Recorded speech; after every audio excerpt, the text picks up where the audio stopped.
Hello दोस्तों, स्वागत है एक बार फिर आपका मेरे यूट्यूब चैनल इलेक्ट्रिक कॉर्नर में। काफ़ी समय बाद दोस्तों वीडियो बनाने आए हैं।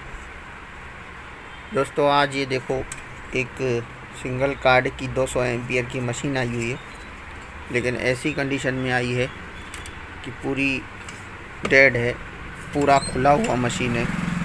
ये तारें वारें सब खुली हुई हैं, IGBT वगैरह और रेक्टिफायर सब कुछ निकला हुआ है। और ये इधर पे जो इसकी पावर सप्लाई है, ये छोटे छोटे कंपोनेंट वगैरह सब निकाल दिए गए हैं ताकि ये मशीन कहीं से बने नहीं। किसी टेक्नीशियन के द्वारा उसका पूरा पैसा ना मिलने के कारण, जैसा कि कस्टमर ने हमको बताया, तो उसकी हालत ख़राब कर दी है। ठीक है दोस्तों, लेकिन हम इसको बनाएंगे। इसको बनाने के लिए काफ़ी समय लगेगा, वीडियो में नहीं पूरा हो पाएगा। तो स्टार्टिंग से करेंगे, यहाँ से इसके रेक्टिफायर से, फिर इसकी पावर सप्लाई बनाएंगे और फिर IGBT। तो 2 पार्ट में वीडियो बनेगा। इसकी पावर सप्लाई में अब जो यहाँ छोटे छोटे कंपोनेंट लगे हुए हैं, वो तो हमको मालूम नहीं है कौन से क्या है, रेजिस्टेंस वगैरह जो भी। तो एक्चुअल में ये जो पावर सप्लाई है, ये जो ट्रांसफार्मर है 98212213, किस प्रकार से काम करता है आज मैं आपको एक सरल भाषा में समझाऊंगा। और ये IC जो LNK 626 लगी हुई है, वो भी क्या काम की होती है, तो इसके बारे में समझेंगे। इसके बारे में समझने के लिए मैं आपको डायग्राम की मदद से समझाता हूँ। ठीक है दोस्तों, चलिए। तो होता क्या है दोस्तों, जैसे कि इस मशीन में, हमारी वेल्डिंग मशीन में पावर सप्लाई यूज़ होती है। तो सबसे पहले तो हम AC देते हैं इसको। तो जो AC दिया जाता है, मेन सप्लाई इनपुट, उस AC को कन्वर्ट किया जाता है DC में। ये DC में, इस AC को DC में कन्वर्ट किया जाता है विथ हेल्प ऑफ रेक्टिफायर। और फिर हमको क्या मिल जाता है, ये DC सप्लाई। AC से DC सप्लाई। DC सप्लाई 2 तरीके से बनाई जाती है। जो पहले सप्लाइयाँ यूज़ होती थी, वो सप्लाइयाँ एक ट्रांसफार्मर के द्वारा यूज़ की जाती थी।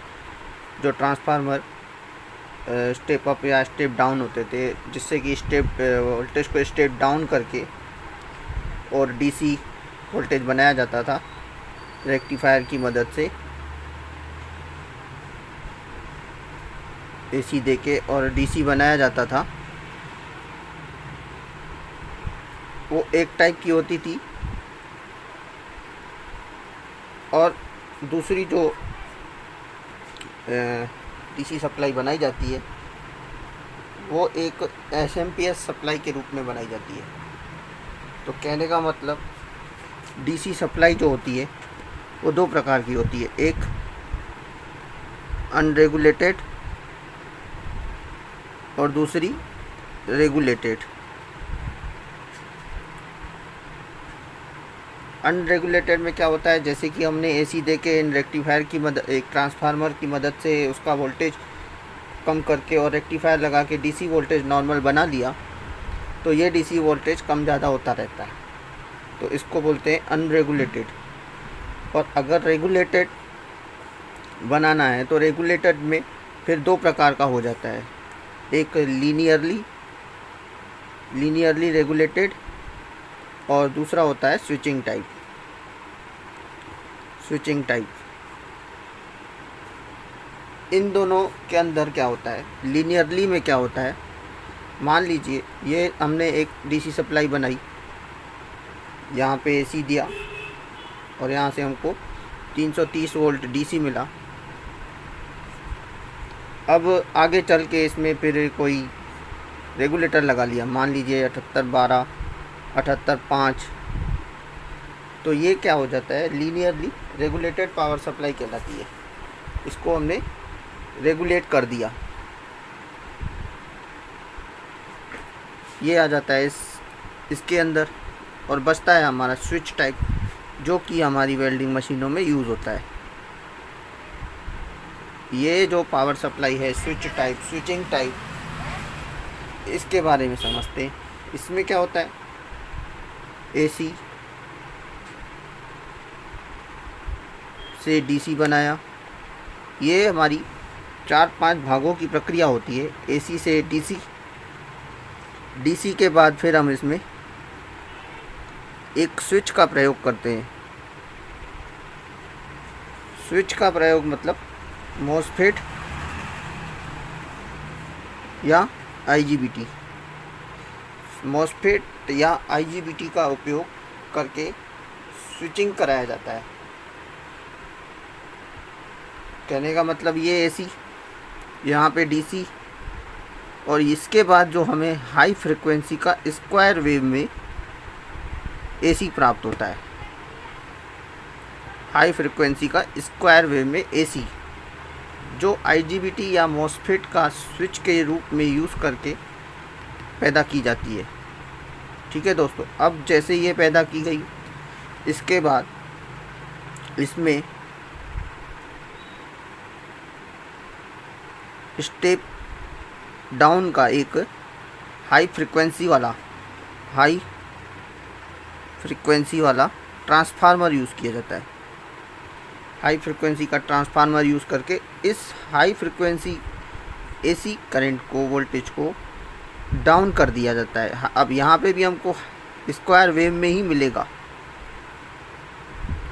लेकिन डाउन करके मिलेगा। किसकी मदद से, इस ट्रांसफार्मर की मदद से। और इस डाउन को, एसी को, फिर एक रेक्टिफायर और फिल्टर लगा के जो लो वोल्टेज हमको प्राप्त होता है, मान लीजिए 24 वोल्ट, 15 वोल्ट, 12 वोल्ट डीसी, ये हमारी वेल्डिंग मशीन में यूज़ होता है। और इसी प्रक्रिया को जो हमने अभी समझी, ये पूरी प्रक्रिया ही एसएमपीएस पावर सप्लाई कहलाती है। एसएमपीएस पावर सप्लाई इसके बेस पे काम करती है। ठीक है दोस्तों, अब मैं आपको मशीन की मदद में मशीन दिखाते हुए समझाता हूँ। देखिए दोस्तों, इसमें क्या है,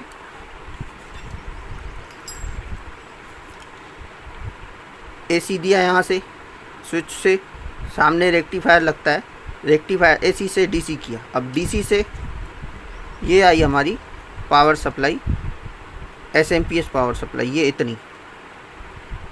अब इसमें क्या हो रहा है, जो मैंने बताया, एक आईजीबीटी या मॉसफेट यूज़ करके, तो आईजीबीटी और मॉसफेट की जगह पे एक पावर आईसी लगाई गई है, ये भी स्विचिंग का काम करती है। इसके बाद फिर एक एसएमपीएस ट्रांसफार्मर का यूज़ किया गया है, और उसके बाद जो रेक्टिफायर लगा के यहाँ पे वोल्टेज प्राप्त किए गए। अब यहाँ से जो कंपोनेंट निकाले गए हैं वो तो हमें मालूम नहीं कौन सा कंपोनेंट यहाँ से निकल गया है, कौन सी वैल्यू की रेजिस्टेंस निकली है। तो इसके लिए क्या किया है दोस्तों, हमने इसके लिए मैंने एक ये अलग से ये इलेक्ट्रिक कॉर्नर एक पावर सप्लाई बनाई है, जो कि ये एलेंके 626 आईसी का यूज़ करते हुए, ये 626 आईसी, और ये जो ट्रांसफार्मर लगा है वो सेम टू सेम यही ट्रांसफार्मर लगा है जो हमारी वेल्डिंग मशीन में आ रहा है।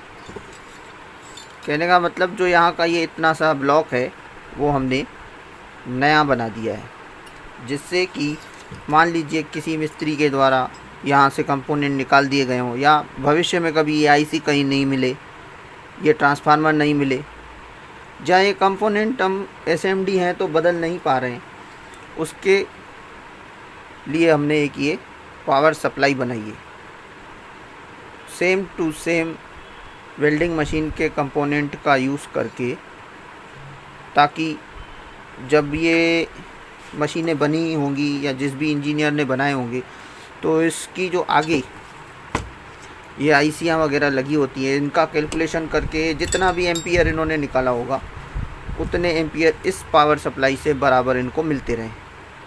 वैसे तो मार्केट में 24 वोल्ट, 12 वोल्ट, 15 वोल्ट जो भी है वो मिल जाती है, लेकिन दोस्तों वो लगाने से इसकी आईसियाँ उड़ जाती हैं। तो उसके सॉल्यूशन के लिए सेम टू सेम जो वेल्डिंग मशीन में पार्ट्स लगे हैं उसी की एक ये हमने पावर सप्लाई बनाई है। तो जिसको भी अगर ये परचेस करनी हो तो इसमें भी पावर सप्लाई में भी नंबर लिखा हुआ है और हमारा नंबर भी डिस्क्रिप्शन में दिया हुआ है, इलेक्ट्रिक कॉर्नर, और ये पावर सप्लाई में नंबर भी लिखा हुआ है।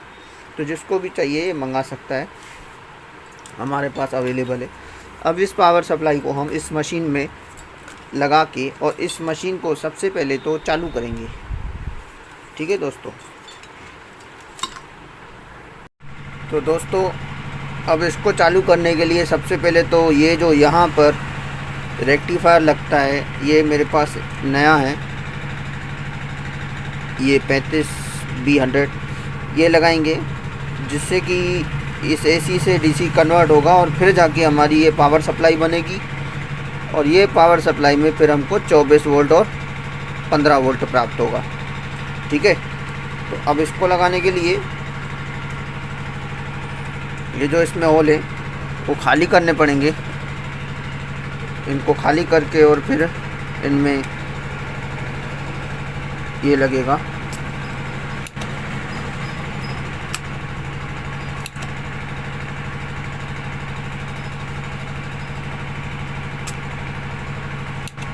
तो ये दोस्तों खाली हो गए। ये थोड़ा बहुत जो छूट जाता है वो हटा देना चाहिए ताकि किसी से फिर टच वच ना हो जाए। अब इसमें हम ये नया लगा देंगे। तो दोस्तों जैसा कि देख रहे हैं इस पे हमने अब ये रेक्टिफायर लगा दिया है और ये जो उसकी तारें हैं ऊपर से वो काट दी हमने और ये हीट सिंक से कस दिया है इसको। ये अब देखेंगे कि इधर ये लग गया है। अब दोस्तों मेन है इसकी ये एसएमपीएस सप्लाई। अब इसमें हमको ये सब नहीं मालूम है तो हम इसका एक ये ट्रांसफार्मर निकाल देंगे, ये ट्रांसफार्मर निकाल देंगे और ये आईसी निकाल देंगे। देखो दोस्तों अब हमने इसका ये ट्रांसफार्मर यहाँ से निकाल दिया और यहाँ पे जो आईसी लगी हुई थी एलिंक 626 वो भी निकाल दी। अब ये सप्लाई बची। अब इस सप्लाई में क्या होता था, ये वाले कैपेसिटर में 24 वोल्ट आता था जो कि सीधा यहाँ से पंखे के जैक में भी जाता है और ये रिले को भी चालू करता है। और यहाँ पे 15 वोल्ट आता है जो कि ये कंट्रोल कार्ड को चलाता है। अब हमने जो सप्लाई बनाई है सेम टू सेम ऐसे ही बनाई है इसी प्रोसेस पे। ये 330 इनपुट यहाँ से देना है हमको और यहाँ से 24 वोल्ट और 15 वोल्ट निकालना है, जो कि हम एक इस वाले को दे देंगे, 15 वोल्ट इस वाले को दे देंगे और 330 यहाँ से उठा लेंगे, जिससे कि ये मशीन हमारी चालू हो जाएगी। और इसको फिट करने के लिए दोस्तों मैंने इसके पीछे ये 2 नट लगा दिए हैं, जो कि यहाँ पर फिट कर दूंगा मैं इसको। इधर पे ऐसे इसको फिट कर देंगे ताकि ये हिलेगी भी नहीं। ठीक है दोस्तों। अब मैं इसको फिट करता हूँ और इसके कनेक्शन लगाता हूँ। तो देखिए अब दोस्तों इसमें मैंने ये सप्लाई यहाँ पे फिक्स कर दी है। अब ये हिलेगी डुलेगी बिल्कुल नहीं। पीछे से 2 नट लगा के और इसमें से जो इनपुट और आउटपुट देना था, इनपुट मैंने यहाँ से दे दिया है 330 का और आउटपुट 15 वोल्ट और 24 वोल्ट जो जैसे कि मैंने आपको बताया यहाँ दे दिया इन दोनों कैपेसिटरों पे। ठीक है दोस्तों, तो अब हम इसको चालू करके देखते हैं और देखते हैं कि क्या ये सप्लाई हमारी सही लगी है या नहीं। तो इसको मैंने अभी मेन वायर इसकी लगा दी है सीरीज़ में, और अब जैसे ही मैं इसका बटन ये ऑन करता हूँ तो यहाँ पे ये सप्लाई चालू हो रही है और इसका पंखा भी चल रहा है। आगे डिस्प्ले भी आ गया, ये रेगुलेटर भी काम कर रहा है। कहने का मतलब ये जो हमारी सप्लाई है वो चलने लगी है। ये इसका पावर का एलईडी भी जल रहा है और जो हमारी सप्लाई में एलईडियाँ लगी हुई हैं पावर वाली, वो दोनों भी चल रही हैं।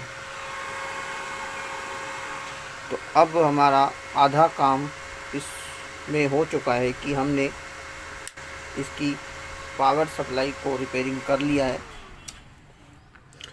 यहाँ से ये कंप्लीट हो चुका है। अब जो आगे का काम है दोस्तों, इसमें ये दोनों IGBT निकाले गए हैं और जो वहाँ पे ड्राइवर सेक्शन बना हुआ है इसका, वहाँ से छोटे छोटे रेजिस्टेंस वगैरह सब निकाल दिए गए। तो अब उसको बनाने के लिए दोस्तों जो ये हमने एक पहले ड्राइवर कार्ड बनाया था, IGBT ड्राइवर कार्ड, अब उसको ऐसा रूप दे दिया है। ये भी अगर किसी भाई को चाहिए तो हमसे मंगा सकता है। तो उसका रूप दे दिया है। अब ये कार्ड फिर नेक्स्ट वीडियो में हम इसमें सेट करेंगे। और 2 IGBT वाली है ये, तो इसमें 2 IGBT लगा के और इस कार्ड को फिर यहाँ लगा के सेट करेंगे, जिससे कि ये मशीन कंप्लीट होगी। तो इसको सेट करने का जो वीडियो है अगले पार्ट में आएगा, वो अगले पार्ट में करेंगे। फ़िलहाल किसी भी भाई को अगर इस टाइप की सप्लाई चाहिए जो LNK 626 और ये जो 98212213 ट्रांसफार्मर का यूज़ करके बनाई गई है, तो डिस्क्रिप्शन में हमारे नंबर पे कांटेक्ट करके मंगा सकता है। और ये जो सप्लाई है ये ऑलमोस्ट सभी प्रकार के सिंगल कार्ड में यूज़ किया जाता है। जैसे कि ये कार्ड हो गया, अब इसमें देखेंगे आप, इसमें भी वही सप्लाई यूज़ की गई है 98212213। तो ये सेक्शन में भी आप अगर चाहो तो ये सप्लाई लगा सकते हो। अगर मान लीजिए कभी IC नहीं मिले आपको, कभी ये ट्रांसफार्मर नहीं मिले या कुछ छोटे कंपोनेंट जो नहीं मिलते हो, तो ये सप्लाई लगा के आप इसको चालू कर सकते हैं। इस वाले कार्ड में भी ये लग जाएगा। अब आता है फिर दूसरा कार्ड, सिंगल कार्ड, ये आ गया।